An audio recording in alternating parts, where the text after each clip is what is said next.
Que esta noite, para todos nós, seja pródiga de bênçãos, em agradecimento de nossa parte, no que reporta ao espaço que a família Amigo Espírita está nos concedendo, nesse trabalho grandioso de divulgar a doutrina e o Evangelho do Senhor. E a vocês que têm também nos acolhido com tanta fraternidade na sala Falando Espiritismo, volto na condição de servidor humilde e saudoso, para que nesses momentos, embora no início sintamos ser longos, mas à medida em que o trabalho vai se desenvolvendo, a gente vai percebendo que o tempo passa com uma velocidade muito grande e as nossas necessidades espirituais se fazem cada vez maiores, e por isso o nosso anseio de aprender e o desejo de amar nos coloca naquela condição de viajores no tempo, aguardando a felicidade tão almejada a partir das nossas conquistas. Temos a responsabilidade de dar continuidade ao estudo dos princípios básicos da doutrina espírita, no sentido de abrir os horizontes do nosso entendimento com essa chave bendita. Hoje nós vamos dar continuidade ao tema da semana passada, que nós iniciamos trabalhando Jesus, Senhor, Mestre e Senhor. Apenas fazendo uma retrospectiva, nós trabalhamos alguns conceitos doutrinários a partir da questão 625 do Livro dos Espíritos, quando a espiritualidade nos apresenta Jesus como o guia, o modelo, o tipo mais perfeito que Deus concedeu à humanidade, a referência para os nossos caminhos. Lembrando também que a doutrina espírita nos apresenta Jesus como aquele espírito puro que aqui encarnou uma vez para dar o seu próprio testemunho, embora durante toda a história da humanidade ele tenha endereçado os seus mensageiros em todos os tempos, em todos os lugares, em todas as culturas. Nós encontramos no Evangelho de João, no primeiro capítulo, o evangelista registrando um pensamento de João Batista, o precursor do Evangelho, que afirma para nós que a lei foi dada por Moisés. A graça e a verdade vieram por Jesus Cristo. Esse ponto aqui para nós, ele efetivamente já traz algumas reflexões importantes. Não no sentido de que a lei veio só por Moisés, mas Moisés representa, vamos dizer assim, um cortejo de uma pleiade de entidades que vieram trazendo a lei. Especificamente o profeta judaico veio como que consubstanciá-las, e assim o fez nos 10 mandamentos.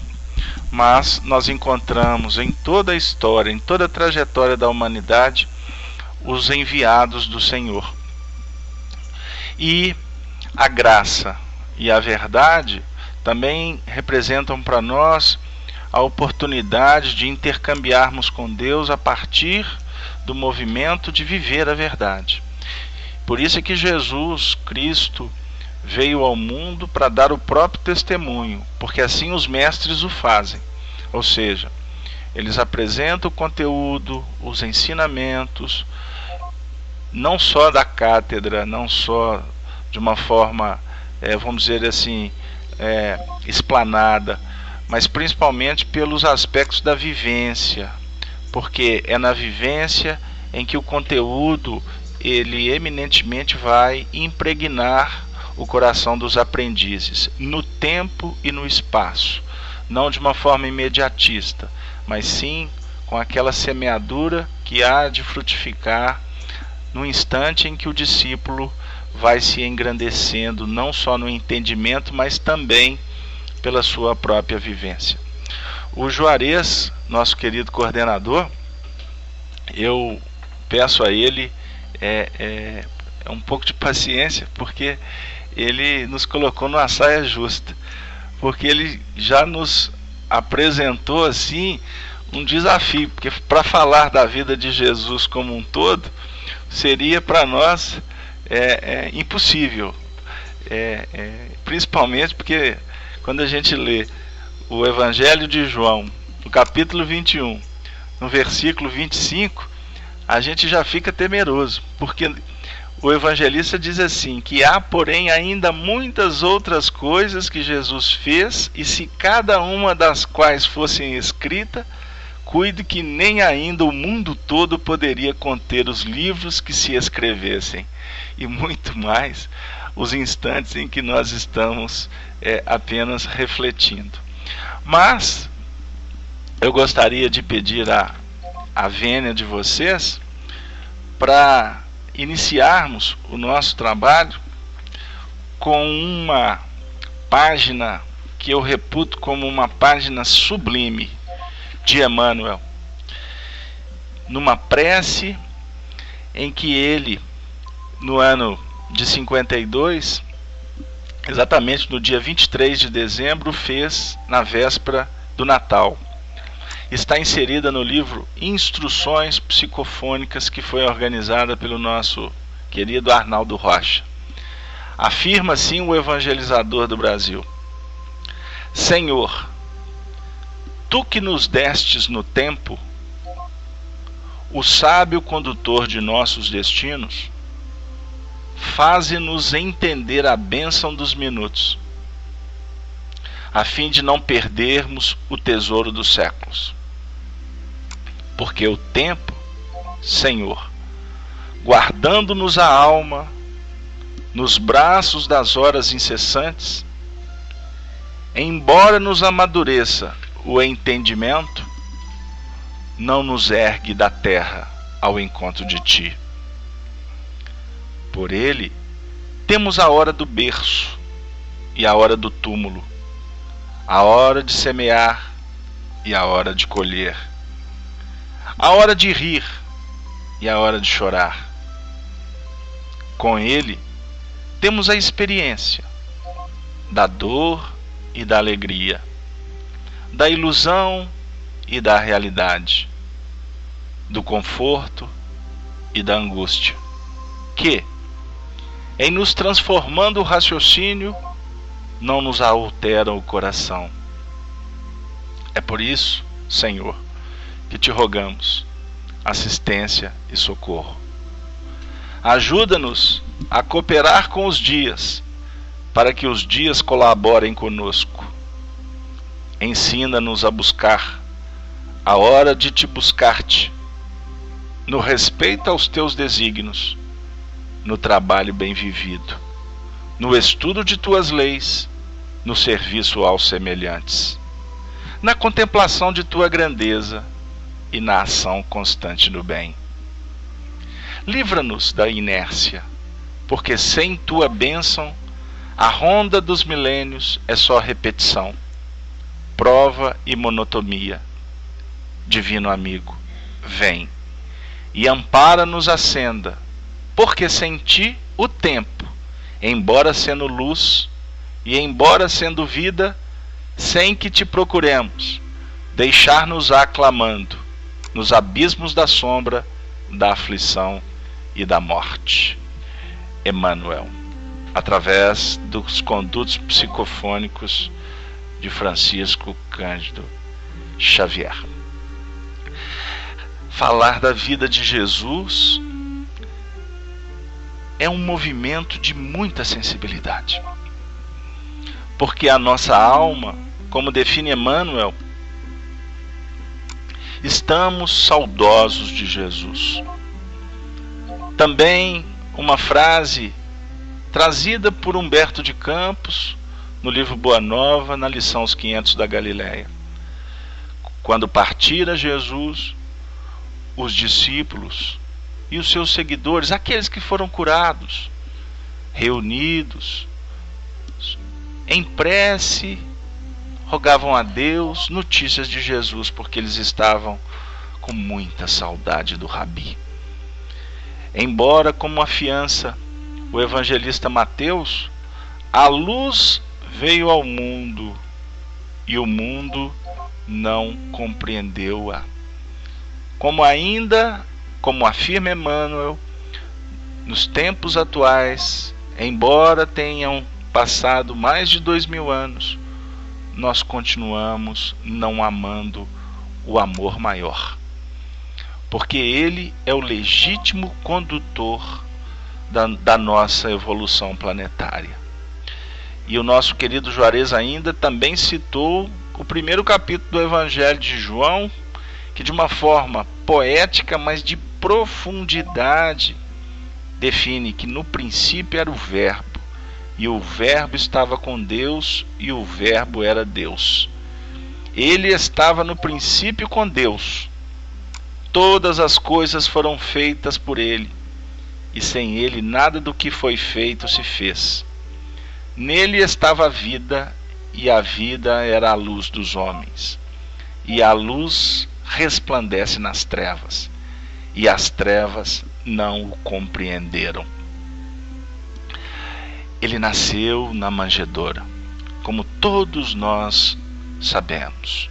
A cristandade comemoramos aquele instante que significa o ponto que, vamos dizer, historicamente dividiu a própria história da humanidade. Ele, para muitos, um grande profeta, para bilhões, o maior profeta, para alguns outros, um religioso, e para os espíritos superiores que vêm nos revelar através da doutrina espírita, ele é a luz que veio para representar uma luz maior que dimana de Deus e nos mostrar que também somos luz. Que devemos compreender que as nossas ações no bem hão de nos conectar com Ele e por consequência com o próprio Criador.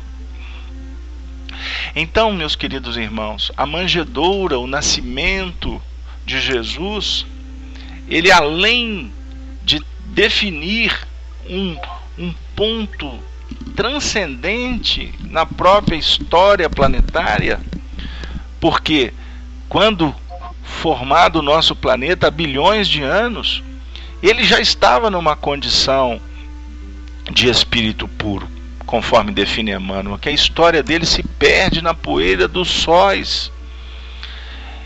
E ao vir ao mundo, ele também vem nos mostrar de uma forma peremptória que o marco da nossa ascese, aquele ponto inicial, deve ser fundamentado nos aspectos legítimos do espírito, dentro do movimento da simplicidade, dentro daquele aspecto de profunda sensibilidade, de profunda compreensão. Devemos morejar nos caminhos da simplicidade, da humildade em compreender os limites e as possibilidades, e não sendo abraçado pelo mundo, embora a nossa expectativa seja essa. Ele foi deixado de lado, porque naquela estalagem não tinha lugar para que a sua mãe Maria e o seu pai José pudessem ocupar uma posição de conforto. Eles foram deixados à margem, a definir aquele ponto transcendente para nós, nesse momento que estamos nascendo em Cristo.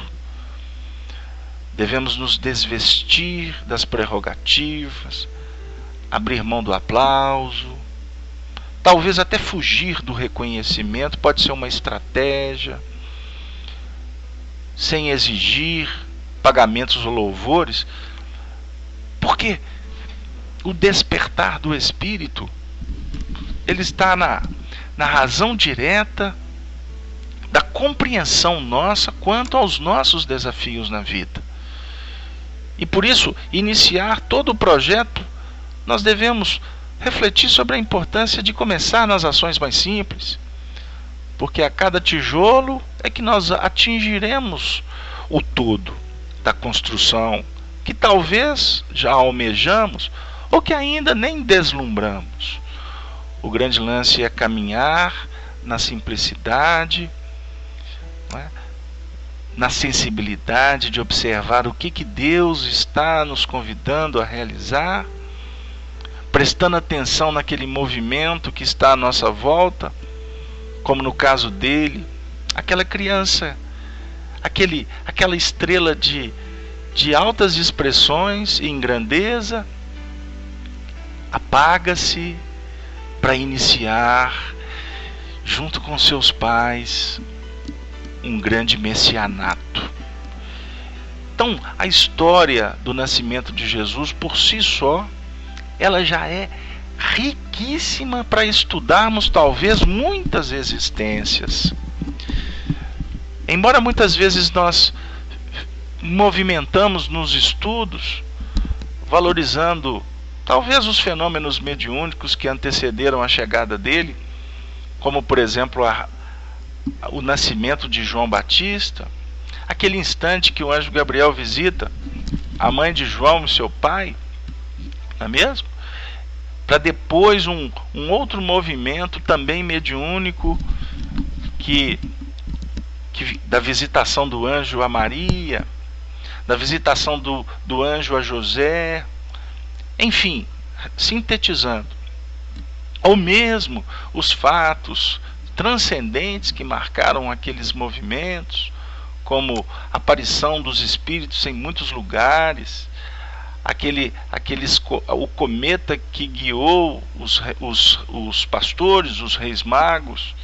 Aí entra aqueles aspectos polêmicos, se tinha cometa mesmo. Kardec define para nós que era uma pleiade de espíritos que se materializaram. Mas o importante é a gente observar o contexto, para que a gente possa analisar o contexto, a conjuntura da nossa vida atual, porque o Natal precisa de ser sentido e vivido agora, como nós estamos fazendo, nos reunindo nesse espaço de luz. Eu não tenho dúvida, pelo menos na minha condição evolutiva, ainda tão precária, que Jesus está nos chamando para refletir nessa história agora, não para que nós ficássemos apenas inebriados ou focalizando apenas os feitos dele, mas acima de tudo sentir a pujança espiritual daquele instante, de sorte que a nossa alma possa ser fertilizada por ele, que possui as mãos dadivosas e sagradas, que com habilidade vão como que emoldurando a nossa intimidade espiritual com paciência, com carinho, com eficiência. Jesus, queridos irmãos, nesse momento está conosco. Ele está na sua casa. Jesus, nesse momento, está nos abraçando. Porque se eu não acreditar nisto, embora sem misticismo, nós podemos dizer que o Evangelho é um engodo, porque foi ele que prometera que estaria conosco até o fim, conforme ele afiança para os discípulos e registrado por João no capítulo 16. Não vos deixarei órfãos, estarei convosco, tende bom ânimo. Ele conclui o discurso dizendo: tende bom ânimo, eu venci o mundo. E até hoje a gente não entende que ele não estava falando que venceu no mundo. Na sua passagem, dentre os doutores, os religiosos, os partidários, os legisladores, os militares, os imperadores, os césares, Jesus foi um perdedor. Vamos pensar. Na história ele foi um perdedor. Pilatos lavou as mãos num simbolismo de que ele estava diante de uma verdade, diante da falácia, da treva que o acometia. A intuição dele afiançava que aquele homem era justo, mas ele efetivamente privilegiou o quê? A posição dele na terra. E por isso ele entregou. O povo quer, os judeus querem, então vamos embora. Por mais que Públio Lentulus Cornélios tenha sentido o peso da situação, como que, por ter encontrado com Jesus, conforme a narrativa do próprio Emmanuel, através do livro Há 2000 anos, que o procurou porque era a pedido da sua esposa. Vamos contextualizar esse movimento. Ele viu que a filha estava caminhando para a desencarnação, Flávia, aquela alma tão vinculada a ele, e por isso acabou os dois realizando uma obra que vai demorar alguns séculos para entender a pujança dela. Estou me referindo à obra de Emmanuel no século XX com Chico Xavier. Ele procurou Jesus porque Lívia, sua esposa, suplicou a ele. E ele, não na condição de senador, mas na condição de alguém que se misturou com o povo, foi à noite, e Jesus disse para ele: seria melhor que tu viestes de dia. Da mesma forma que ele falou para Nicodemos, da mesma forma que muitas vezes ele fala para nós, que criamos um movimento cheio de prerrogativas, de preconceitos, para procurá-lo, sendo que a vida está muitas vezes nos convidando para estar com ele de uma maneira muito mais tranquila. Ele procurou à noite e Jesus disse para ele: você agora vai optar, ou seguir a intuição, seguir a voz de Deus, ou voltar para o seu César. Mas eu queria te dizer que o seu César é transitório, ele passa, porque o reino dos homens, o império dos homens, efetivamente vão ruir. Agora, se optares pela águia, depois terás que implementar um voo de muito sofrimento, de muito percalço.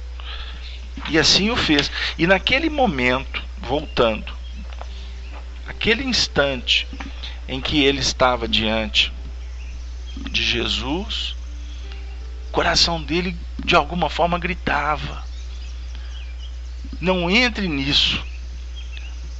E foi Públio Lentulus que sugeriu para Pilatos uma teórica solução: colocar Barrabás naquele contexto ali, porque Barrabás era um criminoso de periculosidade que incomodava a sociedade. Então a tendência era eles optarem por libertar Jesus, que era um homem que não fez mal para ninguém, na concepção deles, porque aquele homem só faz o bem.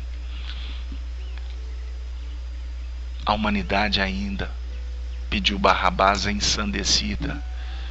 Nós estamos ainda gritando por Barrabás. Aquela criança naquele seio de pessoas simples, mas de corações de altas expressões como Maria e José. Meus amigos, eu sempre que me refiro a José,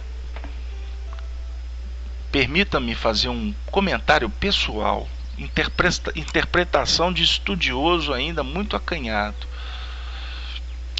Mas dentro de um contexto doutrinário, dentro das obras subsidiárias, a única referência que nós encontramos eminentemente sobre José da Galileia foi escrita por Emmanuel, num livro intitulado Levanta e segue. Eu acho que é isso mesmo. Levanta-te, levanta e segue. Um livro fininho, que tem um texto onde Emmanuel diz que José foi o espírito do silêncio. Ele veio ao mundo para se apagar. Esse que foi o desafio dele. De uma forma que a humanidade não daria atenção para ele. Porque todas as atenções deveriam ficar centradas no filho dele. Esse é o educador por excelência. Meus queridos amigos, como nós temos gritado diante da vida. Educadores que querem aparecer, amigos espíritas que querem se tornar famosos, ocupar as tribunas, arrebanhar multidões, vender muitos livros, não é mesmo? Quantas vezes nós queremos que o patrão nos reconheça como o melhor funcionário? Quantas vezes nós queremos que a mulher reconheça que você trabalha muito? Ou a esposa reconheça, exija que o marido compreenda que ela dá tudo? Meus amigos, o silêncio fala, expressa amor. Miguel está dizendo, José, pai, protetor, educador, guia, segurança, estabilidade, confiança. É tudo que nós precisamos. É tudo que nós precisamos. Compreender José para calar. Porque Jesus, o Cristo é que tem que imperar. Eu não sei se eu estou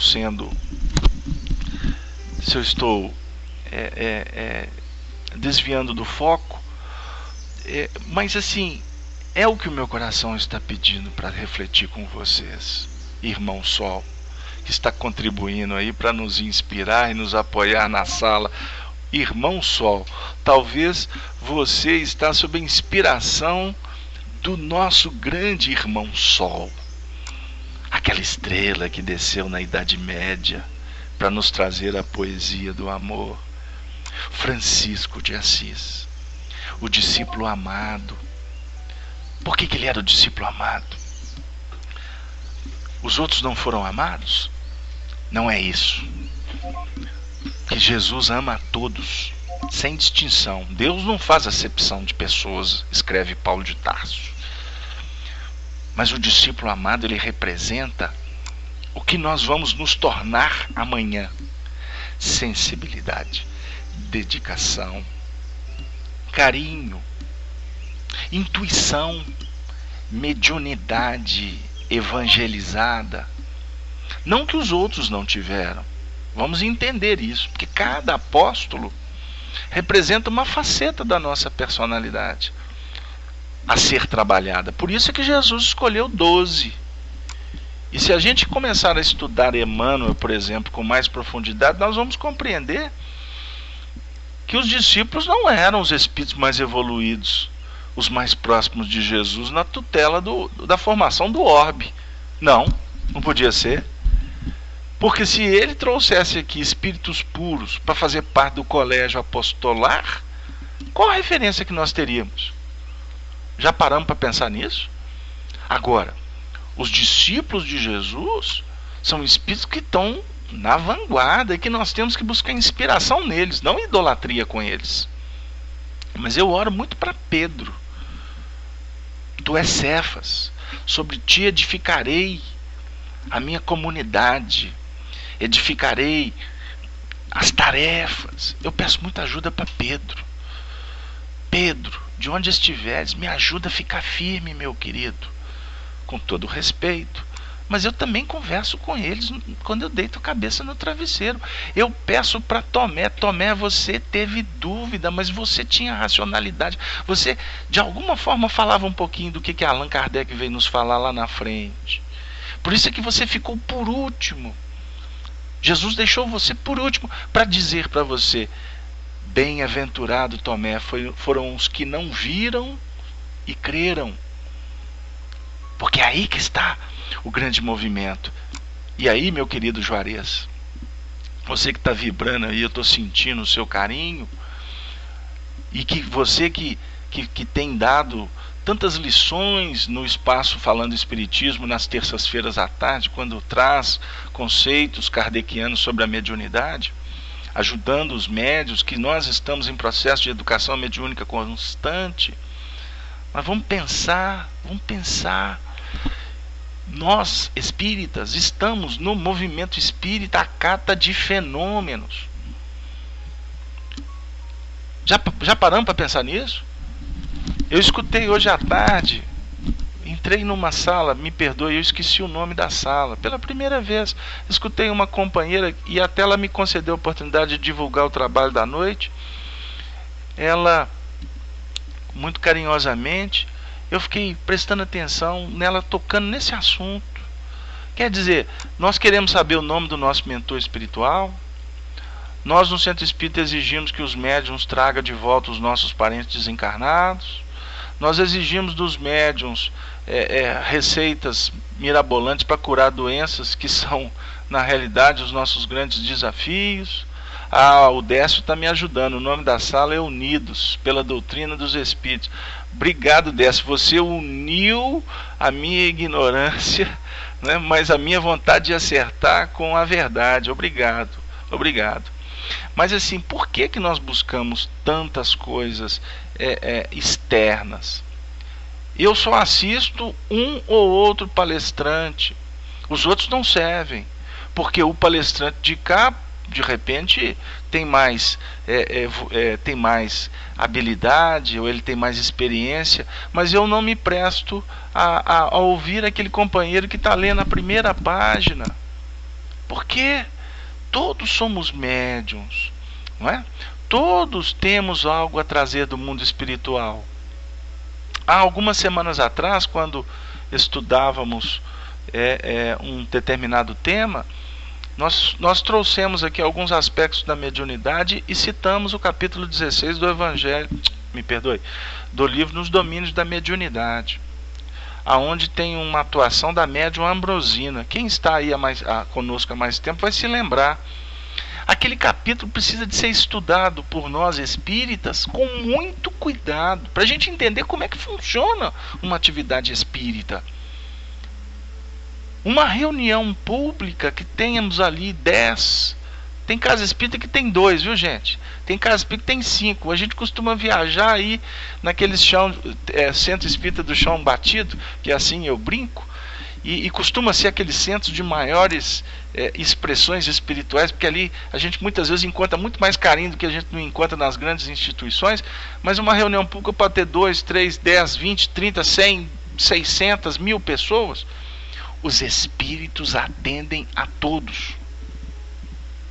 Os espíritos cuidam de todos. Este é o grande fenômeno. É você prestar atenção nos sinais da vida e observar que os espíritos estão nos contando alguma coisa. Jesus representa o fenômeno do trabalho, da paciência. Eu gostaria de trazer uma fofoca espiritual.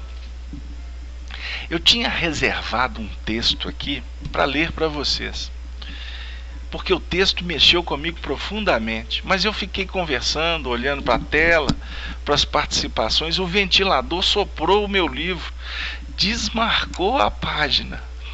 Mas esse texto está lá no livro Boa Nova de Humberto de Campos, num diálogo de Jesus com seu pai José. A criança, o garoto, se curvou ao seu pai e foi aprender o ofício da carpintaria. E poeticamente Humberto de Campos, ele escreve mais ou menos assim, que foi ali que Jesus veio demonstrar para a humanidade que é no lar que nós vamos experienciar. É no lar que nós vamos nos preparar para o grande desafio que nos aguarda no tempo. É com o convívio com os pais, com os irmãos, na carpintaria da intimidade é que nós vamos aprender a usar os instrumentos no processo da educação. Jesus não precisava, todos nós sabemos, mas ele se curvou a tudo isso, ao contexto da vida. Quando criança, visitando os doutores no templo, como Simeão, que percebeu a grandeza daquele espírito na sua clarividência, inclusive a definir. Isso é uma coisa que sempre quando falo de Chico Xavier, eu costumo referenciar, sobre as pessoas que fazem parte da nossa jornada evolucional. Desde o nascimento, para não dizer antes, mas desde o nascimento até os últimos momentos, cada um que passou por nós, passou para trazer um recado, para nos amparar, para nos contestar, para nos apadrinhar, para nos ensinar, para nos alvejar. No caso de Jesus, a trajetória dele mostra tudo isso. E ele sempre naquela condição de digno representante de Deus, porque ele mesmo afirmava: eu não vim de mim mesmo, eu vim daquele que me enviou realizar a sua obra. Desde os primeiros momentos, fidelidade. Ele passou entre pessoas simples, mas comungou no dia a dia com pessoas sábias, com pessoas ignorantes, com os ditos pecadores. E o Evangelho, para nós, como define Emmanuel, é o sol da imortalidade a refletir a grandeza de Deus nos tempos de agora. E assim precisamos de entender. Por isso, meus queridos irmãos, bem-aventurado o espírita que entende o que Kardec apresenta para nós. Não há espiritismo sem evangelho. E para nós agora não há evangelho sem espiritismo. Porque Allan Kardec define para nós que o espiritismo veio trazer de volta o cristianismo e dar-lhe dimensão. Porque a chave que o espiritismo coloca nas nossas mãos significa que as nossas mãos já possuem condições de manuseá-la. Esse é que é o ponto. Por que eu estou estudando aqui com vocês e vocês, nós compondo essa rede que transcende as nossas percepções? Eu gostaria muito de ter o dado de quantas pessoas estão na sala agora. Alguém vai me trazer esse dado concreto. Mas daqui a alguns milésimos de segundo pode entrar mais alguém, pode sair alguém. Estas expressões, embora singelas, estão sendo irradiadas, transmitidas na sala principal do site Rede Amigo Espírita. Quantos companheiros estão adentrando ali agora e captando essa onda e de repente, por uma simples colocação, de repente o companheiro, ela é o suficiente para que o companheiro se sinta fortalecido. Não que sejamos aqueles que vamos fortalecê-los, pelo contrário, somos aqueles que estamos sendo instrumentos, porque é o Cristo que nos fortalece. Como por exemplo, agora nos lembramos de Paulo: o amor do Cristo me constrange, mas me engrandece. Eu prego o Evangelho em cadeias, porque o Cristo em mim é motivo de glória. Precisamos de refletir, que cadeia é essa que Paulo está falando? Não é mesmo? Que cadeia que é essa? Será que eu posso chamar essa cadeia de limites benditos? Não algemas que maceram ou que trazem sofrimento. Não, pelo contrário. O trabalho com Cristo exige de nós dedicação, disciplina, preparo, estudo.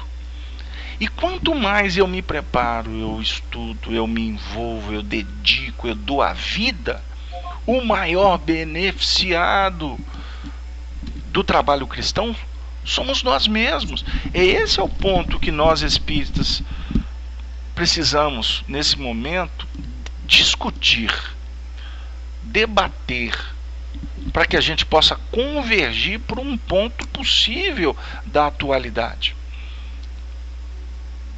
O que a gente fica pesaroso ou pensativo é quando um companheiro chega para nós dentro da casa espírita e fala assim: o que o senhor está precisando que eu ajude aí?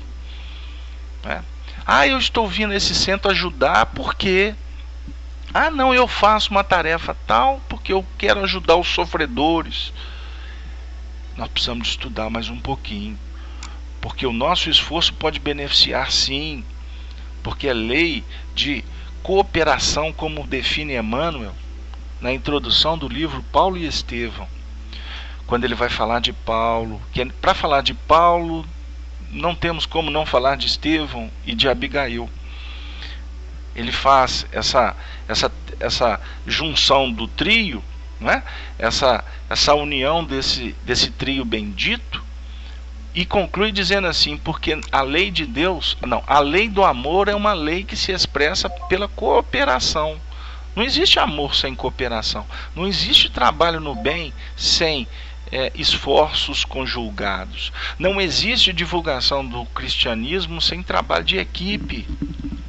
Por isso é que o centro espírita, o dístico do centro espírita, é que deve irradiar, e não as personalidades que fazem parte do centro espírita. Nós já escutamos pessoas falando assim: eu vou lá no seu centro. Não, peraí. Em que sentido que você está falando que é meu centro? Não, o centro que você frequenta. Não, tudo bem, pode até ser assim. Mas o centro, o nosso centro aqui em Belo Horizonte, ele é de Jesus. Embora o coordenador espiritual dele na nossa acanhada percepção é Allan Kardec, porque Allan Kardec é que é o coordenador de todas as casas espíritas, por mais que muitas delas, ou algumas delas, Allan Kardec é desconhecido. Então, meus queridos irmãos, o assunto ele vai movimentando, ele vai numa crescente, e nós vamos caminhando junto com Jesus naquelas terras abençoadas da Galileia, não é? Perpassando aqueles movimentos das curas, né? Ou das terapêuticas, uma palavra talvez mais adequada para os dias atuais. As terapêuticas, porque ninguém cura ninguém, somos nós mesmos que nos curamos, ou nós mesmos é que nos soerguemos e que vamos aprimorando o nosso espírito, o nosso perispírito, o nosso corpo físico. Mas não tem como não lembrar de Jesus diante dos cegos, dando visão, como Bartimeu: Senhor, Senhor, Jesus, Jesus, filho de Davi, tenha misericórdia de mim. Quantas vezes nós estudamos essa passagem aqui em Belo Horizonte? E aí a gente ficava: Jesus, só a palavra Jesus, Jesus, já era motivo de 6 meses de estudo. Aí passar para a segunda parte: filho de Davi, mais 6 meses. Tenha misericórdia de mim, mais 2 anos. E até hoje a gente escuta o Bartimeu, que na realidade somos nós. Graças a Deus somos o Bartimeu, porque nós estamos gritando. E o que aconteceu naquela passagem?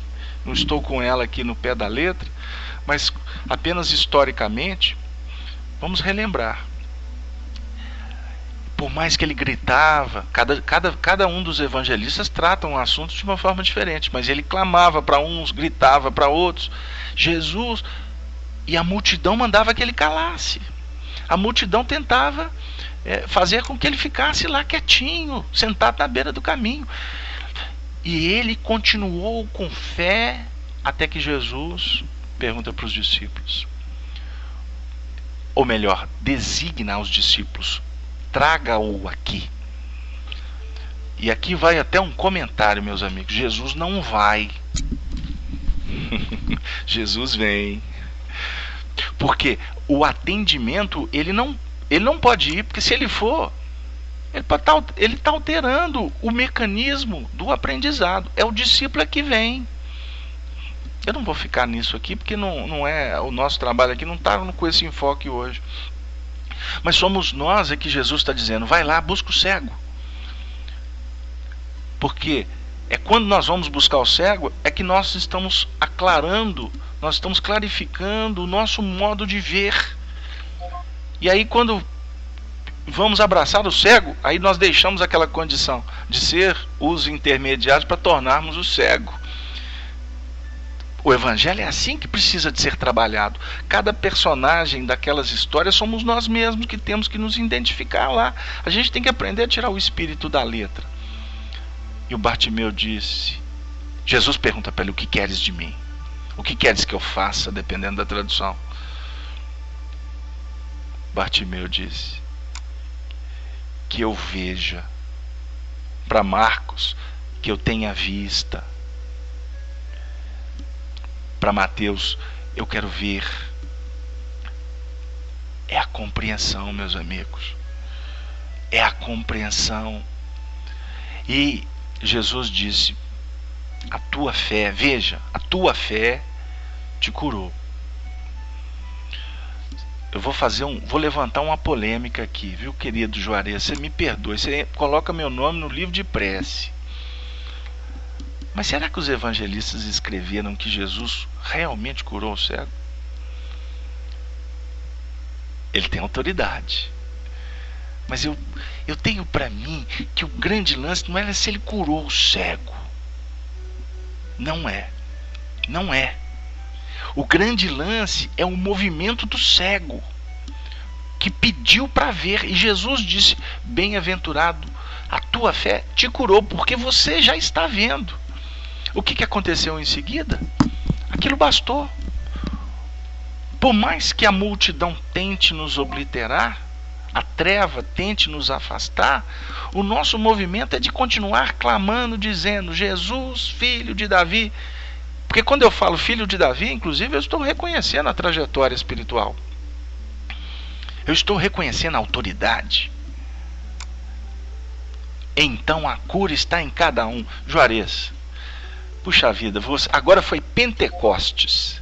Porque eu estou vendo aqui a participação do Miguel, né, da Chanri e do Décio, agora do Juarez. Eu acho que está todo mundo aqui no movimento de Pentecostes. O Espírito Santo está habitando em nós. E olha que não pensem vocês que os Espíritos estão entrando dentro de nós. Porque esse é movimento de religioso tradicional. O grande lance é o Espírito Santo, ou o Espírito que se santifica na verdade. É a pureza da alma que se expressa, é a intuição genuína. É isso, é assim que nós temos que caminhar nesse desiderato de estudar o Espiritismo. Porque senão a gente continua debaixo da sombra da árvore dos Espíritos. Casalberto, você está sendo atrevido. Não estou não. Eu estou tentando conversar com vocês. Porque até quando a gente vai ficar pedindo para os bispos do além? Nós vamos precisar de ficar clamando para os sacerdotes do mundo espiritual vir aqui nos ajudar a carregar nossa muleta? Por mais que eles vão continuar, viu? Entenda o que eu estou falando. Porque a minha evolução, eu não posso prescindir de estar sobre o influxo irradiador do superior. Mas eu preciso de entender que eu não quero mais continuar como inferior. Nossa, agora você foi orgulhoso. Não fui não. Será que eu fui vaidoso? Também não. Porque a relação de superior e inferior está escrito no Evangelho segundo o Espiritismo e no Livro dos Espíritos sempre vai haver. Assim se dá a evolução. Por isso é que cada um de nós ocupamos uma posição diferente. Mas não é no sentido da personalidade ser superior a outra personalidade. Vamos entender isso. Na nossa intimidade eu tenho valores que já são superiores. Como eu tenho muitos vícios ainda que são extremamente inferiores. Por isso é que virtude e vício, de alguma forma, tem que intercambiar para que haja uma fertilização. Não sei se eu estou sendo claro. Por isso é que a nossa linha de trabalho com o Espiritismo tem que ser com o Evangelho. E é o Evangelho de dentro. Não é o Evangelho que a gente prega de fora, como doutores da lei, que ficamos usando frases impactantes, que ficamos chicoteando os corações que estão chegando em nome até da reforma íntima. Isso nos entristece muito, porque Jesus fala assim para os fariseus, conforme as descrições de Mateus, a partir do capítulo 24 em diante, que o fariseu é aquele que senta na cadeira de Moisés e coloca fardo pesado nas costas do povo, fardo que o fariseu não está disposto a carregar. A palavra é fria e muitas vezes vazia, afirma o Simplício. Depende de quem a interpreta. Querido irmão, a palavra é o verbo. Depende de como você pronuncia. O verbo se fez carne. O Evangelho de João, o mais espiritualizado, se eu posso assim dizer, o mais místico, o mais simbólico, começa falando do verbo. O verbo é a expressão do que dimana da intimidade. Porque a equação, Simplício, Emmanuel nos ensina como que funciona na nossa intimidade. E eu sugiro que você, junto comigo, estudemos o livro Pensamento e Vida. Quando Emmanuel diz assim, deixa eu me recordar aqui para não perder a sequência. O reflexo esboça a emotividade.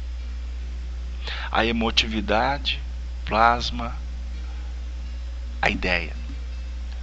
A ideia antecede a palavra.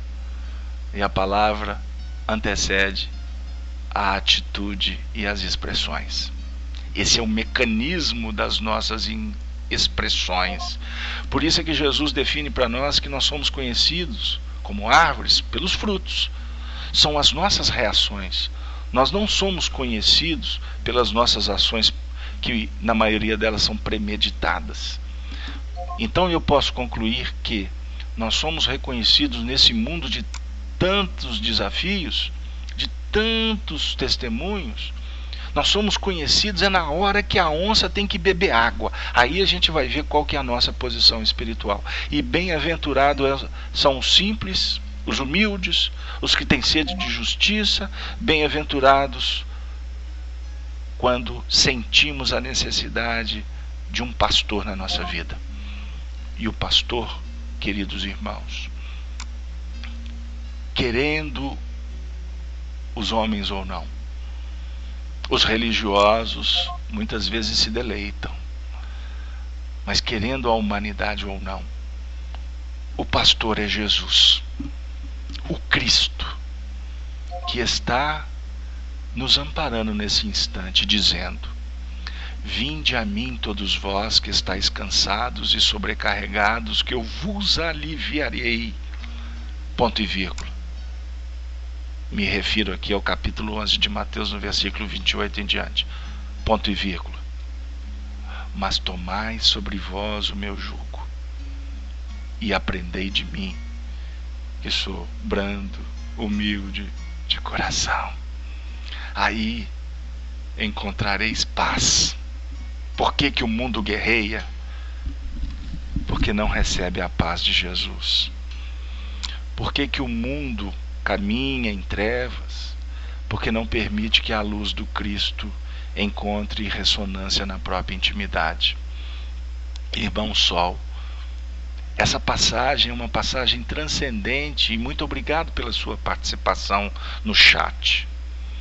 É porque é a passagem da consolação. E doutrina espírita é consoladora. Doutrina espírita não é cárcere privado. Doutrina espírita não é cartilha que traz ou que leva a léguas de distância o sofredor de Jesus. Doutrina espírita apresenta Jesus para todos nós. Por isso é que os homens, os cristãos, ainda têm dificuldade de ver Jesus descer da cruz. Temos dificuldade de tirar o sangue da história, porque é ainda a nossa história. Jesus representa luz, libertação, perdão. Jesus representa carinho, Ele foi extremamente carinhoso com as fragilidades dos discípulos. Ele foi carinhoso com Pôncio Pilatos.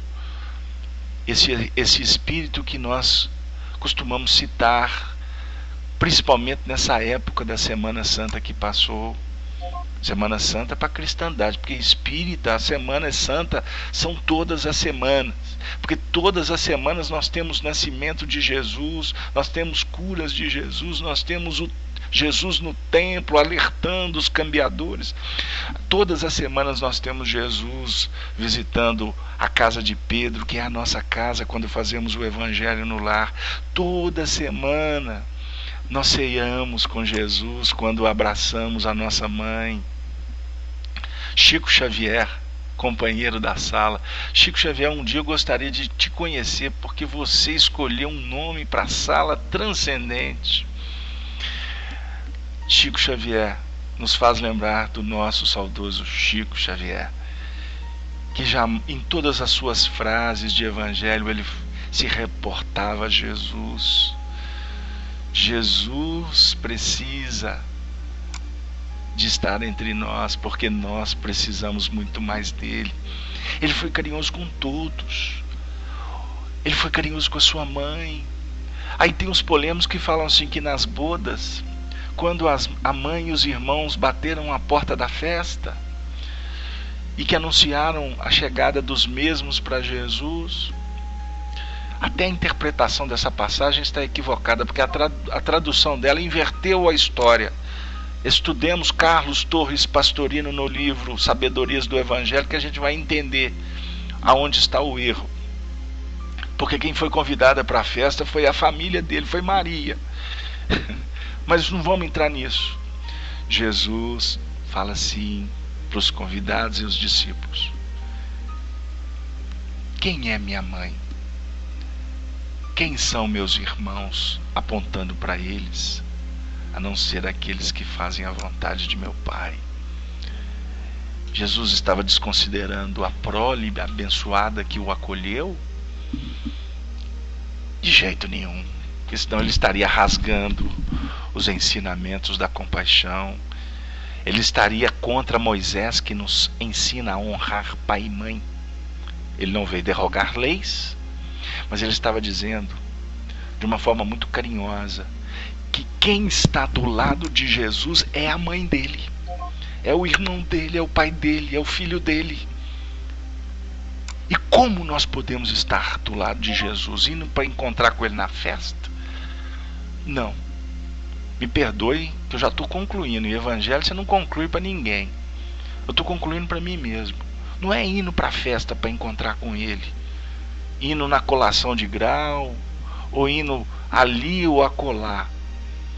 É fazendo a vontade dele. Porque fazendo a vontade dele, nós estaremos fazendo festa.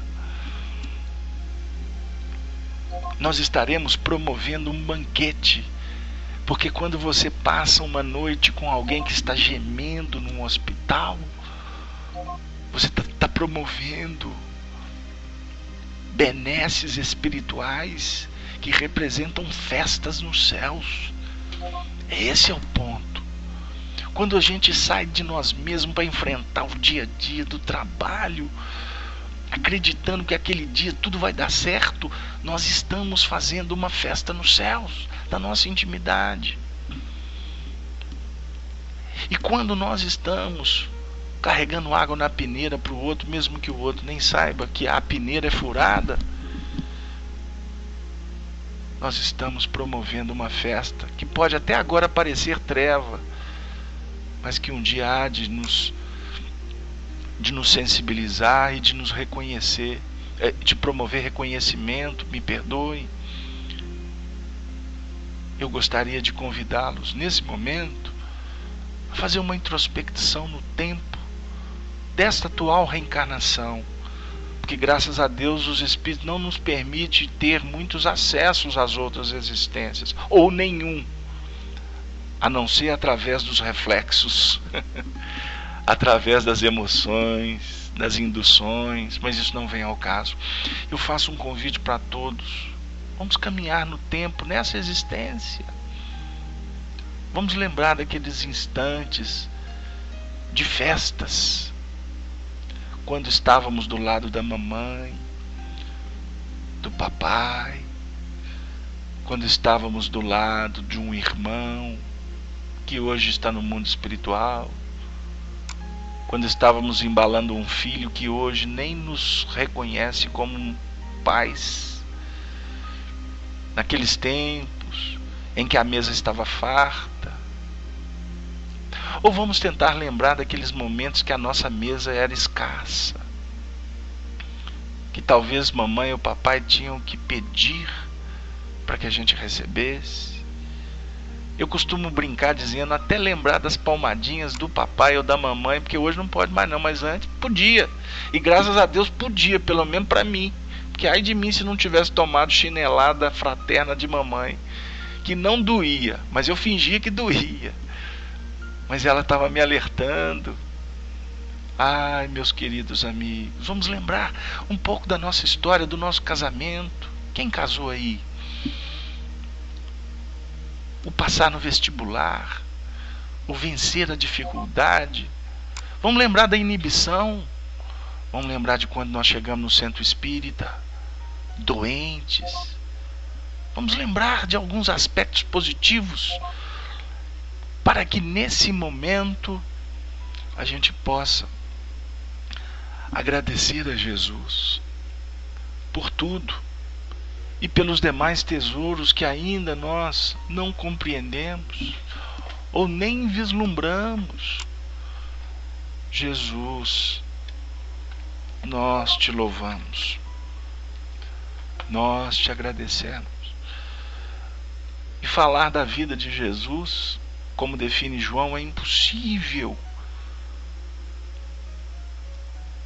É impossível para nós, porque o que é possível é apenas usar o nosso sentimento para relembrar alguns fatos que possam, na realidade, nos fazer Cristos, porque nós somos Cristos. Nós somos Cristos. Quando eu estendo a mão, quando eu escrevo uma carta, quando eu afago um cão, quando eu cuido do roseral, quando eu olho para as estrelas, quando eu dou um beijo na namorada, quando eu seguro na mão daquela alma frágil, trôpega, o Cristo é que está resplandecendo em mim. Viver Jesus é dizer sim para o trabalho, para os desafios, porque ainda hoje nós preferimos dizer deixa para amanhã, hoje é seu dia, eu não aguento, muda de assunto, eu não perdoo. Isto é dizer não para Jesus. Eu peço aos bondosos ceareiros, irmãos e amigos, que nos concedam 3 minutos para trazer o evangelizador do Brasil, Emmanuel, que eu tenho para mim, que é uma alma ainda incompreendida também. Em saudação, do mesmo livro Instruções Psicofônicas, ele traz através dos condutos da fala de Chico Xavier esse texto. E indo as mulheres anunciá-lo aos seus discípulos, eis que Jesus lhe surge ao encontro dizendo: eu vos saúdo. Mateus capítulo 28, versículo 9. Esbatera-se no horizonte a treva noturna. Ao clarão do amanhecer, as mulheres de Jerusalém dirigem-se ao sepulcro do eterno amigo para a exaltação da saudade. Inquietas, porém, encontram-no vazio. Guardas atônitos comunicam-lhes que a vida triunfara da morte. E quando as irmãs fiéis se voltam, em regozijo, para anunciar aos companheiros a grande nova, eis que Jesus lhe surge redivivo ao encontro, exclamando feliz: eu vos saúdo. Não é um fantasma que regressa. Não é um morto entre panos do túmulo. Não traz qualquer sinal de tristeza. Não espalha terror e luto. O Mestre irradia jubiloso amor e clama: salve! No limiar destas nossas reflexões, formadas com palavras singelas, mas que não temos dúvida serem palavras vivas dos amigos desencarnados que nos tutelam agora, recordamos o benfeitor celeste em sua gloriosa ressurreição e desejamos sejam estas reflexões, estas vibrações, esse carinho da fala, da sala falando o Espiritismo, uma saudação dos vivos da espiritualidade que bradam para os vivos da escola humana. Irmãos, aproveitai o tempo que vos é concedido na terra para a construção da verdadeira felicidade. A morte é renovação, investindo a alma na posse do bem ou do mal que cultivou em si mesma durante a existência. Vinde, há esperança, vós que chorais na sombra da provação. Suportai a dor como bênção do céu e avançai para a luz sem desfalecer.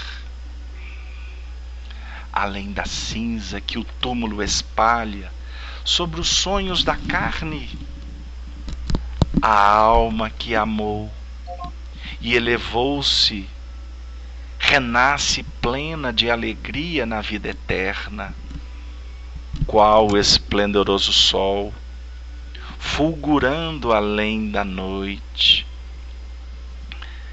Depois de curto estágio na terra, estareis conosco na triunfante imortalidade. Ajudai-vos uns aos outros, educai-vos, aprendendo e servindo, e buscando a inspiração de Jesus para a nossa luta de cada dia. Roguemos a Deus, nos ampare e abençoe, hoje, agora e sempre. Emmanuel. Boa noite para todos. Que a paz do Mestre Senhor, do Divino Amigo, se faça em cada lar aqui representado, em cada irmão que caminha conosco, em cada tarefa que o Senhor nos reserva, dedicação. Que a paz do Senhor se faça no imo da nossa morada espiritual, que vibra estuante na intimidade do próprio coração. Não temais, sigais, pois a excelsitude do amor de Deus nos convida para amar.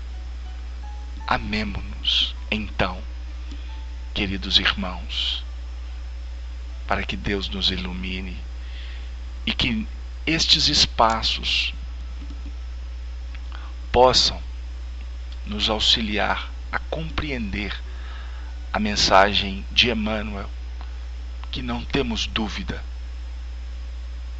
continuar no mundo espiritual a tutelar a todos nós a encontrar Jesus, a luz. Paz a todos, que assim seja.